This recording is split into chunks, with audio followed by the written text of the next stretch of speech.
അതിൽ മഹാകുംഭമേള പ്രയാഗ്രാജിൽ മാത്രമാണ് നടക്കുക. മഹാകുംഭമേള 144 വർഷത്തിലൊരിക്കൽ മാത്രമാണ് നടത്തപ്പെടുന്നത്. അതായത് 12 പൂർണ്ണമായ കുംഭമേളകൾക്ക് ശേഷം നടത്തുന്നതാണ് മഹാകുംഭമേള. 2 പൂർണ്ണ കുംഭമേള. പൂർണ്ണമായ കുംഭമേള 12 വർഷം കൂടുമ്പോൾ ഒത്തുചേരുന്നതാണ്. പ്രധാനമായും ഭാരതത്തിലെ 4 കുംഭമേള സ്ഥലങ്ങളായ പ്രയാഗ്രാജ്, ഹരിദ്വാർ, നാസിക്, ഉജ്ജയിൻ എന്നിവിടങ്ങളിലാണ് നടക്കുക. ഓരോ 12 വർഷങ്ങളിലും ഈ സ്ഥലങ്ങളുടെ ഊഴത്തിൻ പ്രകാരം ഒന്നിൽ നടത്തപ്പെടുന്നു.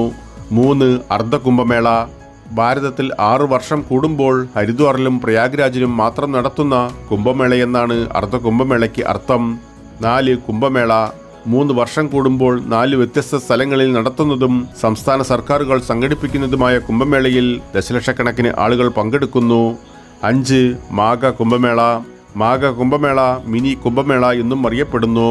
ഈ കുംഭമേള ഹിന്ദു പഞ്ചാംഗമനുസരിച്ച് വർഷം തോറും മാഘമാസത്തിൽ